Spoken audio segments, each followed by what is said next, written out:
મોદીના જન્મદિને સેવા દિવસનું આયોજન વરિષ્ઠ નાગરિકો અંબાજી વડનગર યાત્રાએ જશે અને વડાપ્રધાન નરેન્દ્ર મોદીના લાંબા આયુષ્ય માટે મહાયજ્ઞ કરશે। આ અંગે સર્કિટ હાઉસ ખાતે ધારાસભ્ય પુણેશભાઈએ પત્રકાર પરિષદ યોજી જાણકારી આપી હતી। સુરત પશ્ચિમ વિધાનસભા ક્ષેત્રમાં ભાજપ પરિવાર દ્વારા વડાપ્રધાન નરેન્દ્ર મોદીના જન્મદિન નિમિત્તે વિવિધ કાર્યક્રમોનું આયોજન કરવામાં આવ્યું છે। આ અંગે માહિતી આપવા સુરત સર્કિટ હાઉસમાં એક પત્રકાર પરિષદનું આયોજન કરવામાં આવ્યું હતું। સુરત પશ્ચિમના ધારાસભ્ય પુણેશભાઈ મોદીએ જણાવ્યું હતું કે વડાપ્રધાન નરેન્દ્ર મોદીના જન્મદિનને સેવા દિવસ તરીકે ઉજવવામાં આવશે।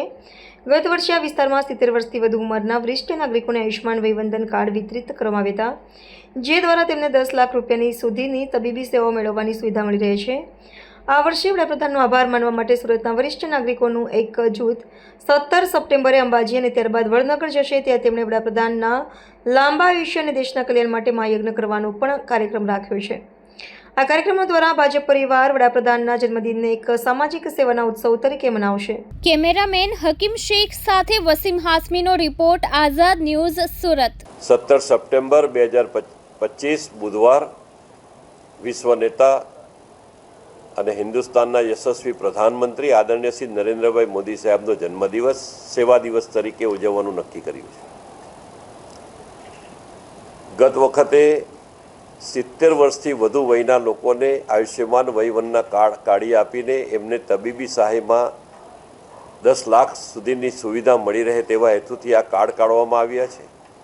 એવા સિનિયર સિટીઝન વરિષ્ઠ નાગરિકોનો સાહેબને આભાર માનવા માટે 17 તારીખે અંબાજી પહોંચશે અને 17 તારીખે બપોરે વડનગર પણ પહોંચશે। અંબાજી મુકામે બા અંબામાના મંદિરમાં શ્રી યંત્રની મહાપૂજા કરશે અને મોદી સાહેબના દીર્ઘાયુ માટેની પ્રાર્થના કરાશે। ત્યાંથી વડનગર જઈને વડનગર હાટકેશ્વર મહાદેવ મંદિરમાં મહાયજ્ઞમાં આહુતિ આપીને પણ દીર્ઘાયુ માટે મોદી સાહેબ માટે પ્રાર્થના કરીને આભાર આ રીતે મોદી સાહેબ પ્રત્યે માનવામાં આવશે। બીજો જે કાર્યક્રમ જે છે ડિસ્કાઉન્ટનો, રાંદેર, અડાજણ, જહાંગીરપુરા, જહાંગીરાબાદ, પિસાદ, પાલ, પાલનપુર આ બધા વિસ્તારમાં અનેક વેપારીઓ, દુકાનદારો, શાકભાજીવાળા, રિક્ષાવાળા, ફેરિયાવાળા, હેર કટિંગ સેલૂન વગેરે વગેરે અનેક નાના નાના વેપારીઓ એ પોતાની યથાશક્તિ મુજબ એક દિવસ માટે હોસ્પિટલ પણ છે, રેસ્ટોરન્ટ પણ છે, ડિસ્કાઉન્ટ આપશે, જેને કારણે મોદી સાહેબના જન્મદિવસને પણ એક ગરિમામય ઉજવણી થઈ શકે અને સાથે સાથે જે જરૂરિયાતમંદ જે ગરીબ વ્યક્તિ જે છે, જે સામાન્ય માણસ છે, એને ખરીદી પર અનેક પ્રકારના લાભ મળે। તો આ લાભ મળવાના કારણે લોકોને પણ એનાથી ફાયદો થાય ખરીદી પર। તો આ પ્રમાણે ડિસ્કાઉન્ટની ઓફરનું મેં આખું એક ડિસ્ક્રિપ્શન આપ્યું પણ છે।